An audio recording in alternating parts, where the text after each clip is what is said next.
सभी को मैं Navneet Gautam classes of physics में आप सभी का स्वागत करता हूं। आज की क्लास में हम पढ़ते हैं स्टीफन्स लॉ। तो हेडिंग डालें स्टीफन्स लॉ।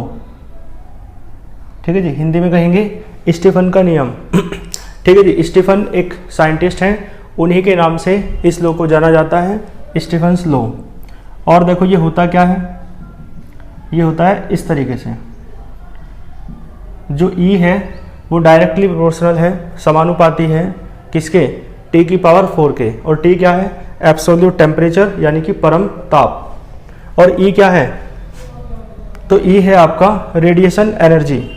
क्लियर है, E क्या है, रेडिएशन एनर्जी यानी कि विकिरण ऊर्जा जो इमिट होती है, उत्सर्जित होती है किसी ब्लैक बॉडी के यूनिट सरफेस एरिया से, है ना, यानी एकांक पृष्ठीय क्षेत्रफल से, और यूनिट टाइम में, एकांक समय में। तो इस प्रकार की जो रेडिएशन एनर्जी है वो डायरेक्टली प्रोपोर्शनल होती है ना, 4th power of absolute temperature of that body, यानी उस वस्तु के परम ताप के चतुर्थ घात के अनुक्रमानुपाती होती है। तो इसका स्टेटमेंट मैंने दोनों लैंग्वेज में बता दिया है। आइए लिख लेते हैं इंग्लिश में। तो ये क्या है, मैंने बताया रेडिएशन एनर्जी, तो आप लिखेंगे द रेडिएशन एनर्जी। ठीक है जी, द रेडिएशन एनर्जी। और कौन सी रेडिएशन एनर्जी, जो पर यूनिट सरफेस एरिया से इमिट होती है, उत्सर्जित होती है। तो इमिटेड है ना, from per unit surface area. Clear है, हिंदी बाद में बता दूंगा, पहले लिख दूं from per unit surface area. और पर यूनिट सरफेस एरिया किसका है, ऑफ परफेक्टली ब्लैक बॉडी। किसका है per unit surface area, perfectly black body का, यानी कि आदर्श कृष्णिका का। ठीक है जी। और एक और बात इसके साथ है, per unit time. Per unit time कह दो या पर सेकंड कह दो, वो तो बात एक ही है। ठीक है जी, पर यूनिट टाइम या पर सेकंड। क्लियर है, ठीक है जी।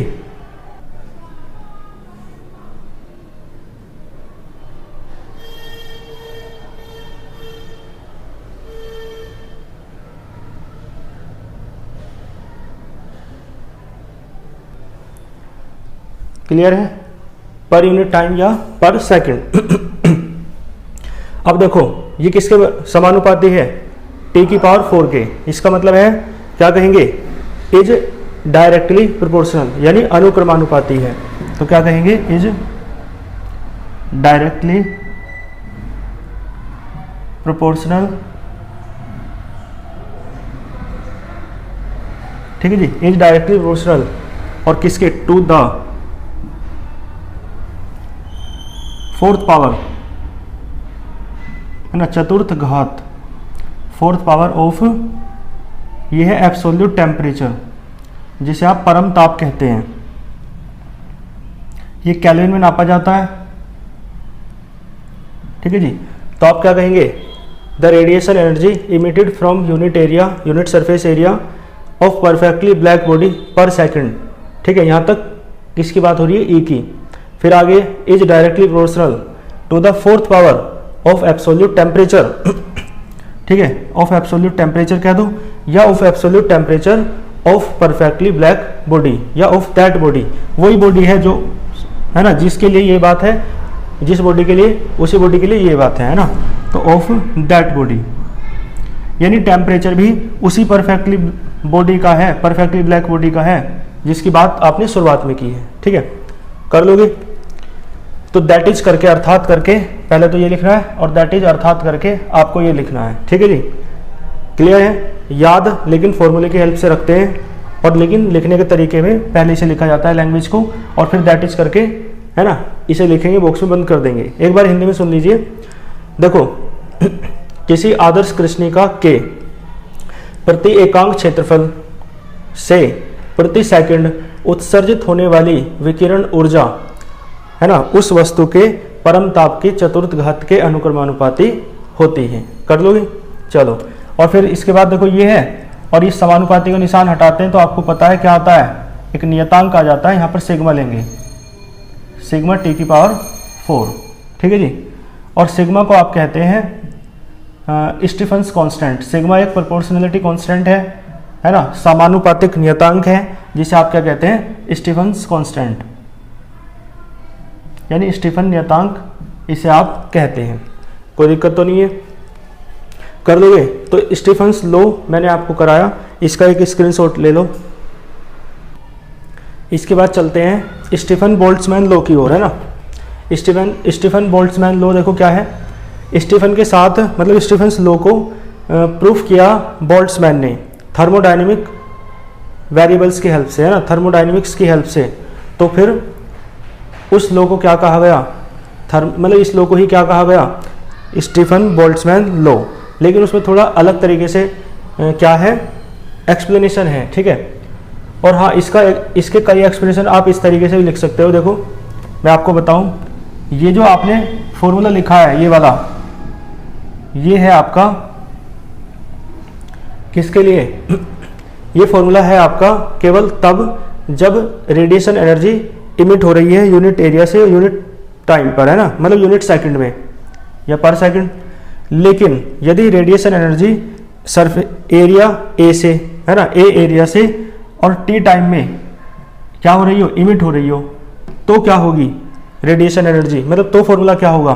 तो आप नेक्स्ट लाइन से लिखेंगे इफ, है ना, ये तो लिख ही रखा है, इसके बाद लिख लेना if capital E is the या बी द, है ना, क्या है, रेडिएशन एनर्जी इमिटेड फ्रॉम, क्या आ जाएगा, कैपिटल ए सरफेस एरिया और इन टी सेकंड, ठीक है।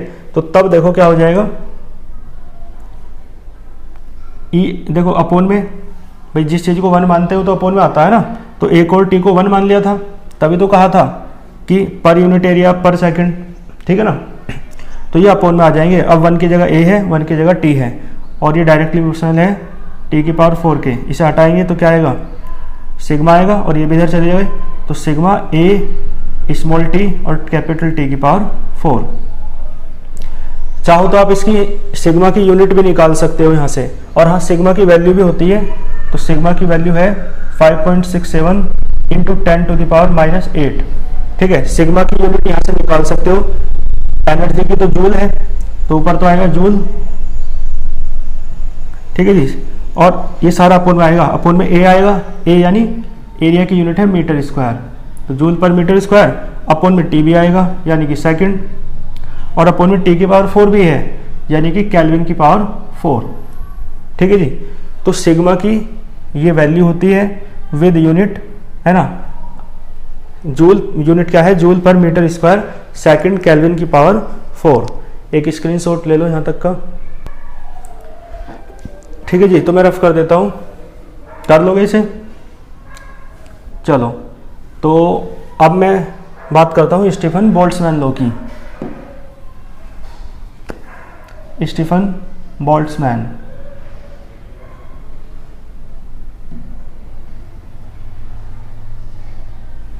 स्टीफन बोल्ट्जमैन लॉ, देखो इसमें वही बात है कि मैंने कहा बोल्ट्जमैन ने प्रूफ किया इस लॉ को, ठीक है, थर्मोडायनेमिक रूल्स की हेल्प से, थर्मोडायनेमिक लॉज की हेल्प से, है ना।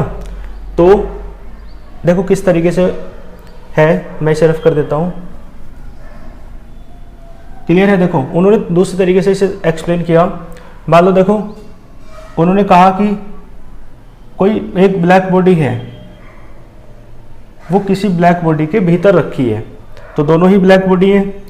मान लो जो पहली ब्लैक बॉडी है इसका टेम्परेचर T है, और ये जो दूसरी ब्लैक बॉडी है इसका टेम्परेचर मान लो T0 है, ठीक है जी, क्लियर है। तो जो वो एक बार बताओ, पहली ब्लैक बॉडी रेडिएशन को इमिट करेगी यानी उत्सर्जित करेगी, ठीक है। तो आप मुझे बताओ पहली ब्लैक बॉडी के द्वारा इमिट होने वाला रेडिएशन कितना होगा। तो मैं लिख देता हूं रेडिएशन एनर्जी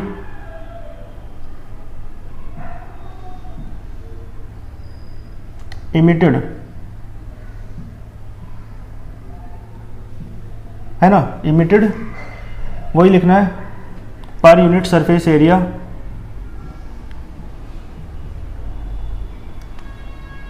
ठीक है जी, पर यूनिट सरफेस एरिया और पर सेकंड।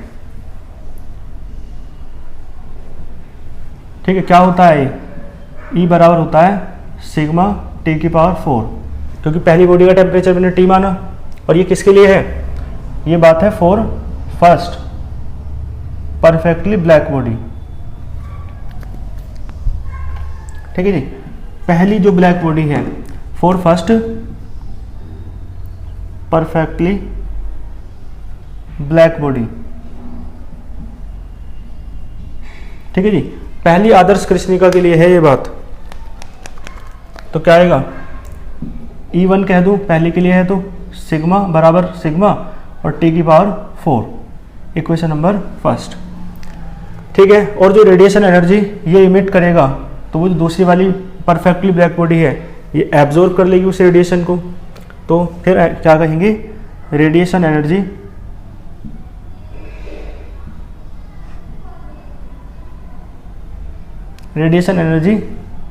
इमिटेड नहीं आएगा, क्या आएगा, एब्जॉर्ब्ड, है ना। और अब ये सेम है पर यूनिट एरिया पर सेकंड। ठीक है जी, और किसके लिए, for second perfectly black body, यानी दूसरी आदर्श कृष्णिका के लिए।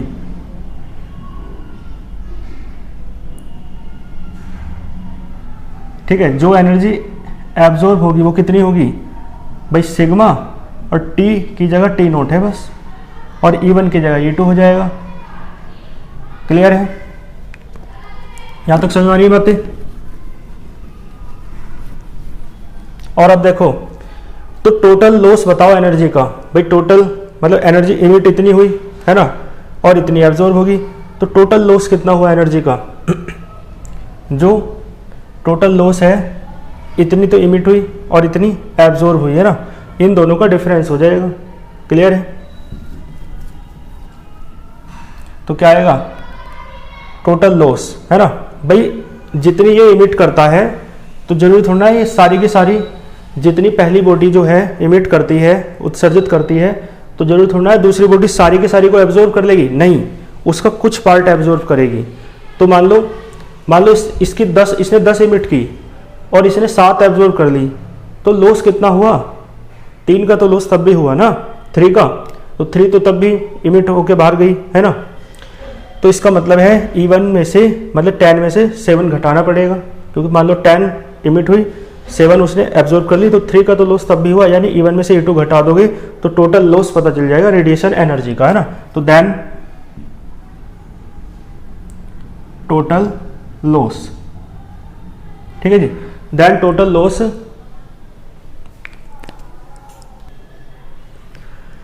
ये बार बार सेट करना पड़ता है कैमरा। देखो देन टोटल लॉस, ध्यान देना, टोटल लॉस किसका, in radiation energy, then total loss in radiation energy. Total loss हमें बताना है किस में, रेडिएशन एनर्जी में, और कौन सी वाली, वही बात है ना, पर यूनिट सरफेस एरिया